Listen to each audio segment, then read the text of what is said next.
Welcome to the Dental and Mental Podcast. I'm Dr. Davina Detrik. I'm Dr. Davina Detrik. And we are going to be talking to you about the business and the mindset of dentistry. Welcome back to the Dental and Mental Podcast. Welcome back. Episode 2.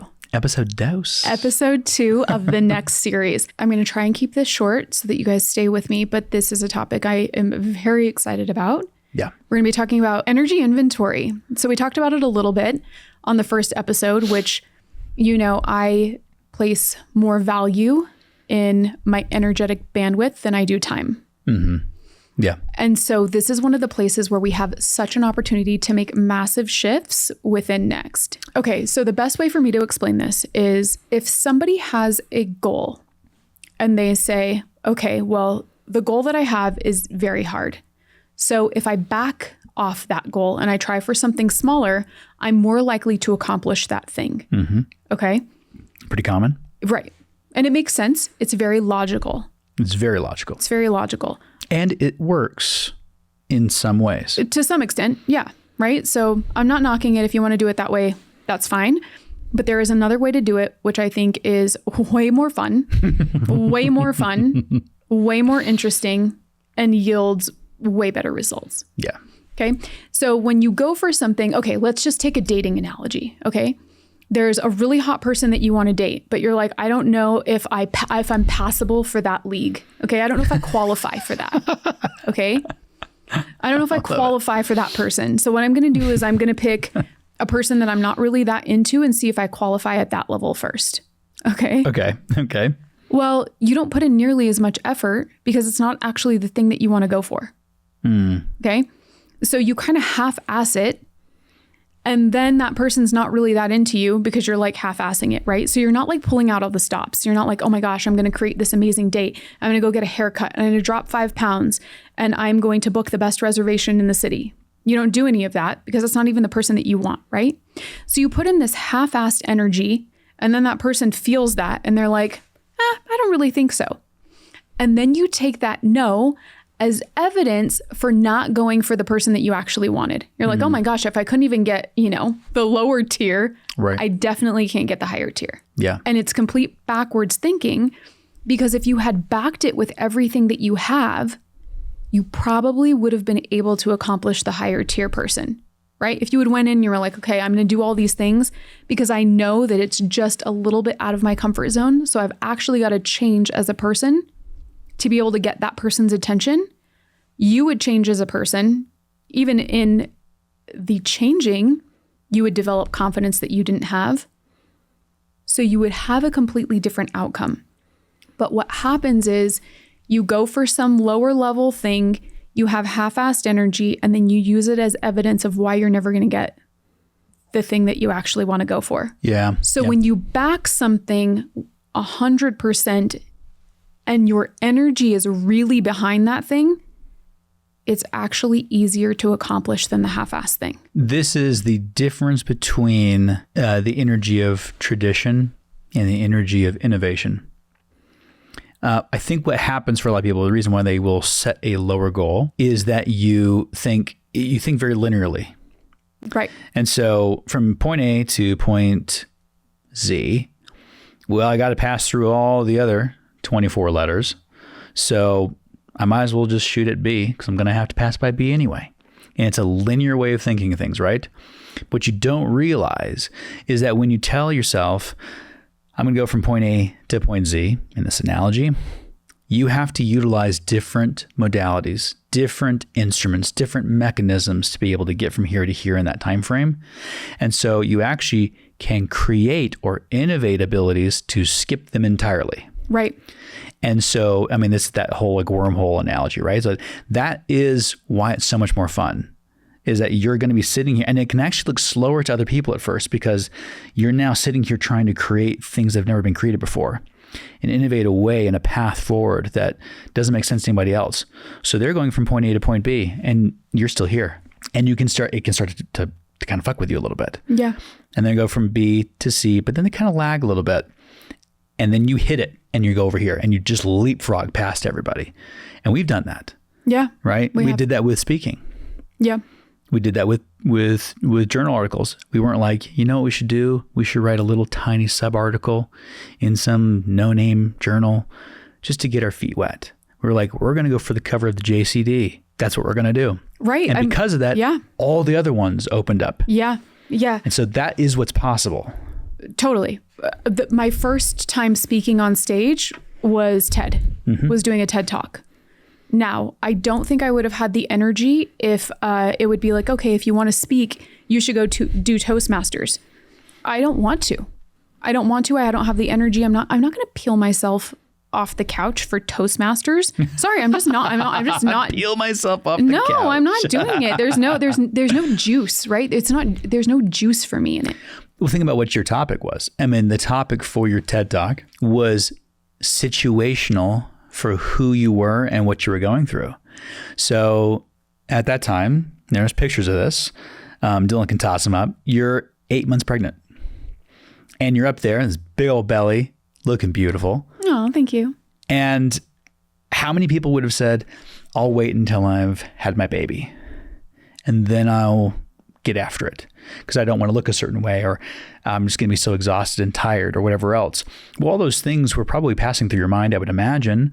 And yet you shaped your talk to include a lot of that.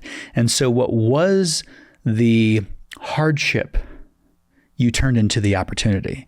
And as a result, it was a raging success because it was exactly who you were and it came freely and from you. So that was a really cool, energetic shift.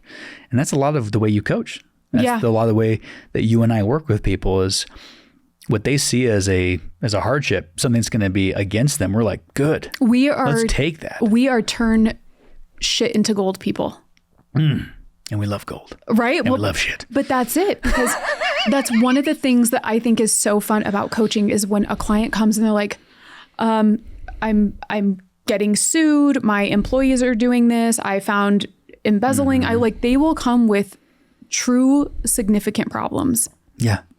And you and I have trained ourselves to such an extent where there is always an opportunity within the problem and we're going to help you find it. And we are going to leverage that to become something that you are so grateful for. Those are the variables that we talked about from the first episode. The variables that we help you with that you couldn't possibly have seen. I mean, one of our coaching clients, right? There was an audit from the IRS that wasn't there when they signed up to coach. Right. Wasn't part of the game plan. And when it comes up, then there was a death and there was this and there was that. And there was like 12 things that happened all at the same time.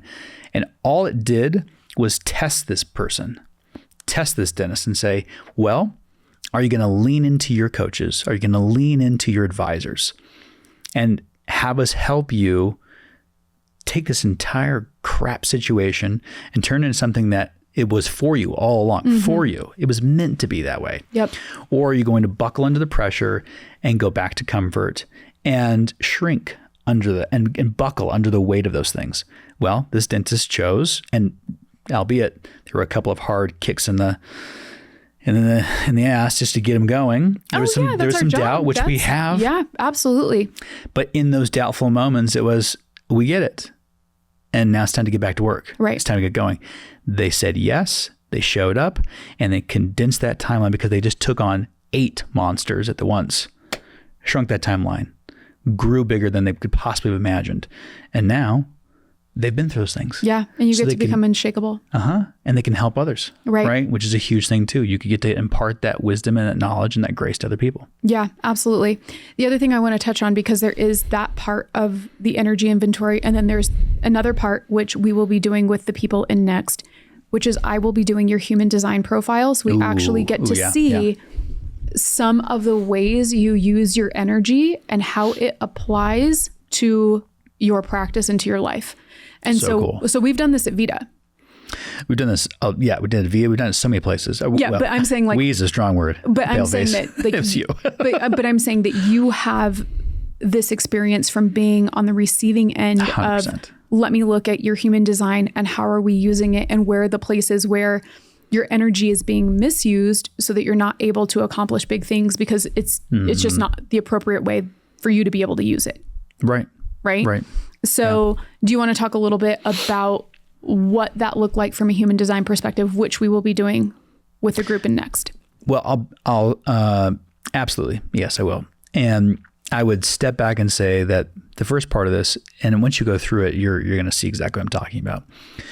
There's a piece of it that is very unbelievable on the front end. You're like, that couldn't possibly work. And you've done a lot of study on this, and you're a very practical person, like very practical. And in certain ways, I should say you're impractical with your like the means of accomplishing goals, but you're also not like a mystical thinking. Okay. Right. Like I will say the things that we do, we have evidence of it working. You're a scientist still. I mean, like you had, that's how you operate. And so with human design, I think it's easy to kind of write it off at first if you don't know what you don't know. And I was that. And I was like, there's just no possible way. But you did it for our entire team, Devin and I and our entire team. And it didn't miss once. And it was bizarre. I think I asked all of our team members, I asked all the girls afterwards, I said, what'd you think? And there was that look of like being seen for the first time in their eyes. And it was like somebody actually gave me like a diagnosis, that actually made sense. Like I've been dealing with all these things, these symptoms, these problems. You know that when you see a patient and they've gone to 12 dentists and no one can give them an answer, and then you kind of put these pieces together for them and they're like, no one's ever said this before. This makes total sense. That's the way it felt. And what it did specifically is it helped the team understand how different Devin and I are. Yes. Devin is somebody who needs a lot of energy around him. And I'm somebody who doesn't, right? So he likes to see lots of patients and to be busy all the time and have things going. Like it needs to feel almost chaotic. He likes that. Whereas I very much like fewer patients, very zen, like focused time, larger cases, right? Like very different ends. And if you don't know that, and I try to practice like he does, and he tries to practice like I do, you go home exhausted and frustrated and angry, and you don't know why. And think about this. As a dentist, if you've been told by some consultant who doesn't know, they're not trying to hurt you. They're just telling you the way that they've always seen it being done. Right. That's exactly it. Now you got to fit into the box. Yep. And you don't understand why that box doesn't work for you. Yep. Why you just feel like, it just bothers me, and also shuts off all of your creativity, every last ounce of it. So when we went through this, I don't know if anything has ever given me such a light bulb moment, maybe in all of my life. It was just like, oh, I get to go be me. Yes. That's who I am. Yep. So this is a treat. This part is worth it all for this, actually. But yeah. So the people within Next, we're going to be doing their HT profiles as well. And we're also going to be talking about how that corresponds with whatever decision they made in month one, which is what is your next. And with this, why did energy inventory come second? You're the one that built out the curriculum, which I love. First was identifying next. Why is energy inventory second? Energy inventory is second because, well, first, if we're on a map, we've got to know where we start and we got to know where we're going. Mm-hmm. Okay. Which is episode 1. Right. Yeah. So where we're going is episode 1, identifying what is next. The next thing is, okay, we've got to fuel the car. Right? So energy inventory is second because we need to strategically understand how you work, how you think, what is going to give you the biggest bang for your buck, so that we are building things in your life that are exciting, feel good, and are congruent with who you are as a person. We don't want to build things for the sake of building them and then leave people with overwhelm, frustration, and not knowing how the hell they're going to get this done. It's an oversimplified analogy, but as you're saying this, what I think is you're here and you want to go here, and you got two different people and one wants to go here, and it's just a nice long flat highway to that place. But there's some twists and some turns. Over here is somebody up in the mountain range, and you have two different goals. You don't both get road bikes. One's going to get a mountain bike, one's going to get a road bike because they're more efficient at getting you there. Understanding what you need to get to your goal is that energy inventory. Like, who do you need to become and who are you really? And let's play to your advantage. Let's play to your strength. Absolutely. So that we get here efficiently. Well, because that's one of the things, to your point, is really hard. When somebody has identified a path for success, Usually what they do is they tell you, do the things that I did. The question isn't, is this actually accurate for you? Does it make sense for you? Does it make sense for what you want, how you like to work? Right? They don't ask those questions. And so then it's crazy making, trying to do it the same style as somebody else. And to the point of a full circle moment, how we started this, right? It doesn't make any sense. Well, that's never been what you and I have been about. And we talked about this on a podcast a while back, but if there's one thing that denotes and underscores what Thrive stands for, it is that customization of the practitioner and their practice in the life that they want. We've been about that since day one. That's what we care about. I don't care that people walk around and be like, oh, I'm Thrive trained. Couldn't care less. I want you to succeed as the person you're always meant to succeed as. Yeah. And that means that we got to spend some time with you, and we got to make you and shape you and help you, give you permission to go be that thing.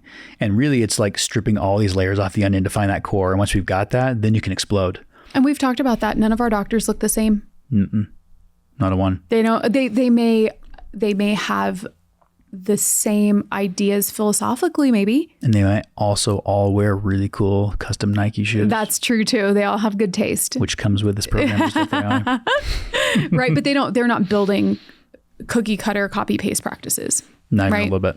Nope. So that is energy inventory in a nutshell. I love it. All right. Well, what's episode 3 going to be about as we skip into that one? Episode 3 and month 3 within next, you are going to be doing a deep dive into the numbers of their practice. I'm glad she told me. It's going to be great. Let's go. All right. Bye, guys. Thank you for listening and or watching the Dental and Mental podcast. If you enjoyed this episode or any others for that matter, feel free to tap that subscribe button on YouTube, Apple, Amazon, as well as Spotify. While you're there, why not leave us a review up to 5 stars? And if you're on YouTube, go ahead and leave us a comment. Let us know what topic you want us to discuss next. If you like what you heard today and you want to be involved in the Thrive world from coaching to courses or just to connect with us, go to thethrivedentist.com.